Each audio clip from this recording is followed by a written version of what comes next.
Ер нь яг үнэндээ бол солгоолаа гэж байхгүй.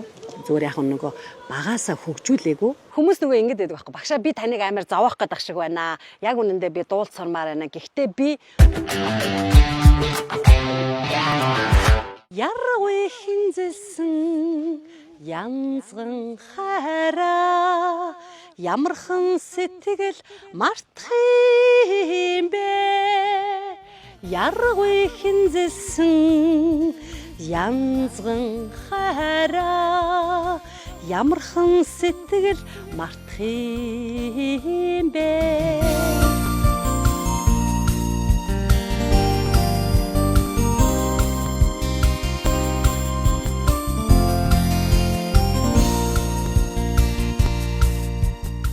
Янцтай.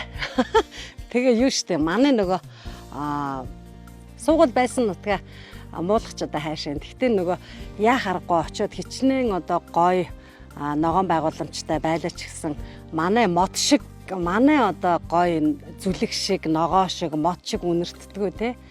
Тийм болохоор яалтчгүй нөгөө эх орны минь эдис бүхэн бидний гоё зүрх сэтгэлийг хөглж байдаг. Тэгээ үнэхээр гоё маш гоё байна. Бүр ингээ хамар одоо сэтлэм гэхөө те. Дуул хурзын багш, дууч ая зохиогч, гавааж юм ягмар сүрэн гэж Төв аймгийн өндөр ширээд суманд төрсөн. Тэгээд би хөгжмийн багшийн коллежид суралцж байгаад соёл урлагийн их сургуулийг дуулаачийн ангид Монгол улсын гавьяат багш Цэрэн Пили өрөө гэж алдарт багшийнхаа ууган шаваар төгссөн. Тэгээд соёл урлагийн их сургуулийг төгсөөд тэнд жүжигчний ангийн дуул хурзын багшаар одоо манай хайдаг багш маань энэ хүүхдийг ингээ багшаар авах юмсан ингээ тэгээ шалгалт өгч багшийн ажилд орж байлаа. Тэгээд нэг мэтгэд олон жил өнгөрсөн. Тэгээ 20-од жил багшилсан.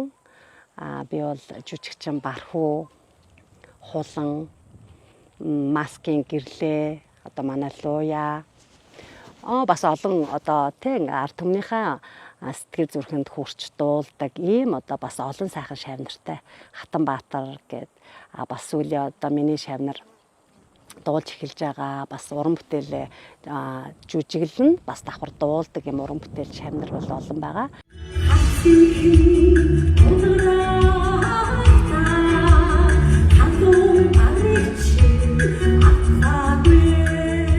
Ард түмэн маань бол одоо ямархан сэтгэл мартах юм бэ гэдэг дууны ая зохиогч гэдгээр бас таньдаг. Нөгөө талаар би соёл урлагийн сургуулийг 2000 он төгсөхдөө ямархан сэтгэл дууны аяыг зохиогоод тэгээ анх битээр классик жим хамтлагийн Мөнх бат тэр үед соёл урлагийн сургуульд бас сурж байсан. Тэгээ битээр анх дуулаад тэгээд би Солонгос явсны дараа маа Жавтлан гавьяат Дэлгэрмаа хоёр маань дуусан. Тэгээд тэр хоёрын дууснаар ард түмэнд бол сайхан хүрсэн. Би ер нь нөгөө соёл урлагийн сургуульд 20-од жил багшилсан. Дуул хурцыг зааж байлаа. Тэгээд мэдээж тэр олон жилийн туршлага, олон одоо оюутан тэ жүжигчдийг бэлтэж байх явцдаа миний одоо мэрэгсэн би өөртөө одоо яг өөрийгөө мэдэрсэн зүйл болохоор би дуулж чаддаггүй хүмүүсийг ялангуяа би өөрийгөө солгоо олоотой гэж боддог хүмүүс одоо тэр дуулахын жаргалыг одоо А, Б-гээс нь эхэлж зааж өгөхөөр одоо Солонгост байхдаа бол сургалтыг эхэлсэн байгаа. Тэгээд тэр сургалт маань бол цахимаар болон мөн танхимаар явагддаг. Тэгээд өөрийгөө одоо би бүр ингээд насан туршдаа бүр зарим хүмүүс нь манай аавч солгоо, ээжч солгоо гэл тэ зарим нь бүр манай хүргэнч солгоо, манай хүргэн бэрүүд солгоо хүмүүс ирдэг энэ төр гэж ярьдаг. Тэгээд тийм хүмүүсийг ингээд гоё өөрийнхөө ингээд өөрөөсөө гарч байгаа дуу хоолоогоор тэ өөрийнхөө тэр сэтгэлийн гоё ингээд нөгөө үгийг тэ хайртай хүмүүстэй хэлж дуулахад одоо яг ингэж дуулахаар дуучин одоо өнгөч нь гарнаа. Чиний дуу хоолой бол ийм дуу хоолой байна гэх тэр хүмүүсийн одоо тархинд байгаа төгжээг мултлаад тэгээ өөртөө итгэлгүй байгаа тэр одоо кодыг нь тайлж өгч байгаа байхгүй юу. Тэгээд сэтгэл зүйтэй нь бол нэлээд ажилдаг. Энэ үсгээ жоохон тод хэлээд өгдөө. Сайн байж танд орж байгаа шүү дээ. Одоо сая бол уруулаад сайн хөдөлж заа. Одоо ирүүтэйгээ хамт яваад үзтээ 3 и за явла и Наадмын үерээ ч гэсэн бас онлайнаар гадаадд байгаа хүмүүс маань бас Монголд амрах гэж төр ирсэн хүмүүс маань одоо төрөвчлсэн хугацаа юу ингээд нөгөө маш хурдан юу гэдгийг төрөвчлсэн гэдэг нь чанартай хэрнээ арай нэг удаа орохдоо арай олон цагаар орчдөг ийм сургалт бас байдаг. Тийм сургалтаа аяга завсарн гоё баяр наадмаа үзээд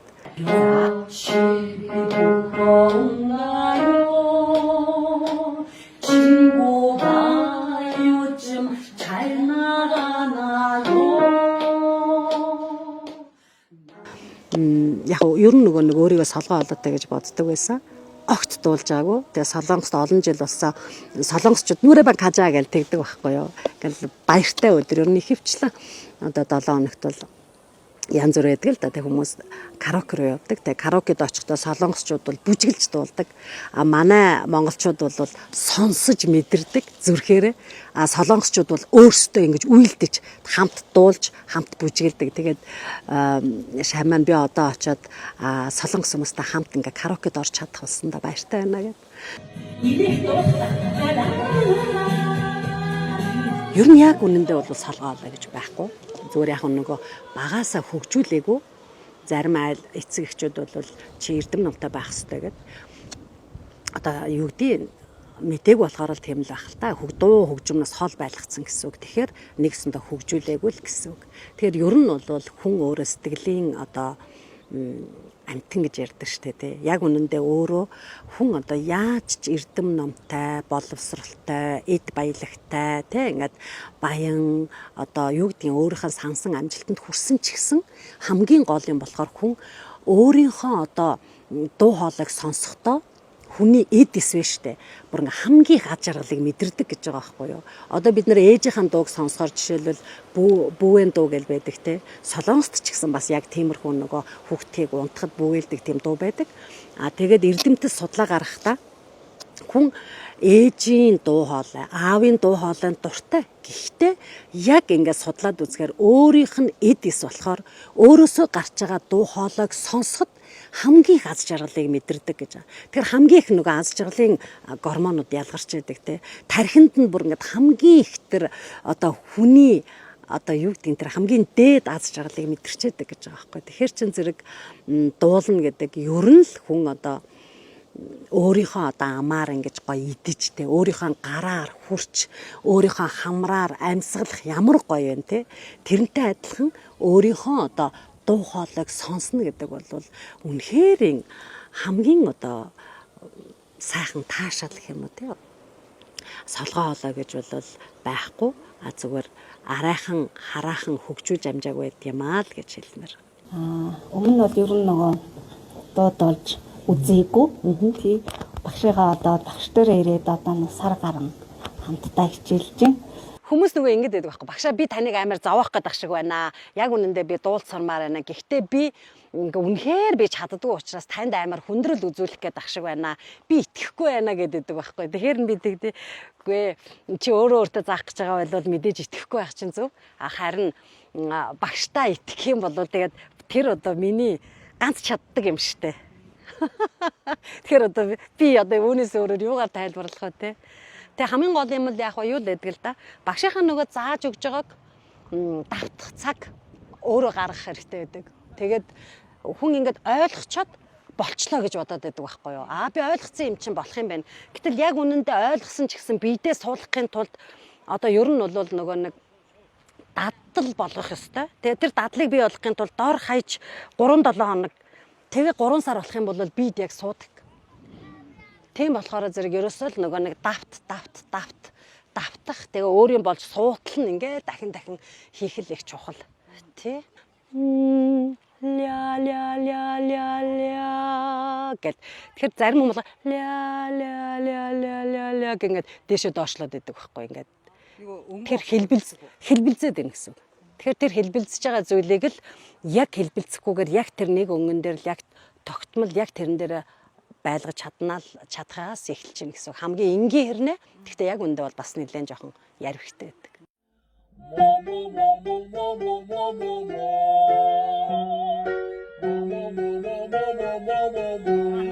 엄마 이따가 먹어. Зарим хүмүүс бол би солгоо байсан. Тэгээд хүүхдүүдээ, үр хүүхдүүдээ ингээд солгоо байхаар сэтгэл өвдөд байна. Яагаад гэвэл өөртөө итгэх итгэл бол маш их ундаг юм аа.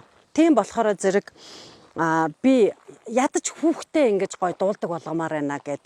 Тэр бол ер нь маш зөв. Тэгэхээр хүмүүс болохоор нэг өөрийгөө солгоо холоотой гэж бодохдоо удамшдаг гэж боддог. Зарим нь бүр өвчин гэж боддог байхгүй. Заримдаа бүр тэгж тайлбарладаг хүмүүс ч хүртэл байдаг. Тэгээд зарим нь бол бүр генний төвшнийх гэд. Тэгэхээр би бол тэгдэггүй. Би бол энийг судалж үзээд өөрийнхөө туршлагаар харж байхад бол одоо над дээр ирсэн те ямар ч одоо бүр одоо хүн дэлбэрийн солгоо гэж өөрийгөө энэ төр хэлнэ цаадалч айгүй хөөрхөн шүү дээ. Тэгэд ямар ч тийм хүн байсан над дээр ирээд бол дуулдаг болоод гардаг. Янзган камертаа авч юм уу? Супер. Масан өмсөө.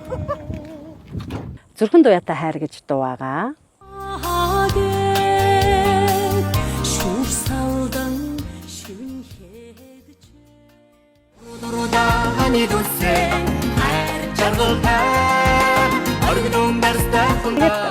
Намайг мөн жаргалтай шинжил гэдэг дуугаар бол Монголын ард түмэн мэддэг. Тэгээ хоёр ихэр охин маань 7 сартай ингээд том гизтэй.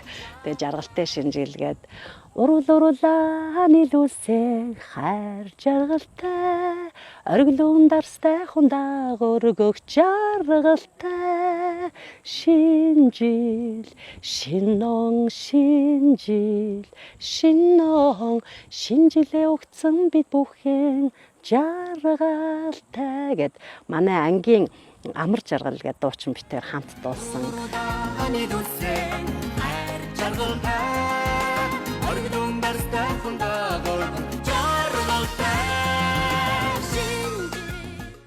Одоо бас дууны аянууд бичиж байна. Шинэ уран бүтээлүүд бол ямар ч байсан одоо үг зохиогдсон, ая зохиогдсон юм дуунууд бол бас хэд хэд байгаа. Яргүй хинзэлсэн янзган хайраа ямархан сэтгэл мартах юм бэ. Яргүй хинзэлсэн янзган хайраа ямархан сэтгэл мартах юм бэ.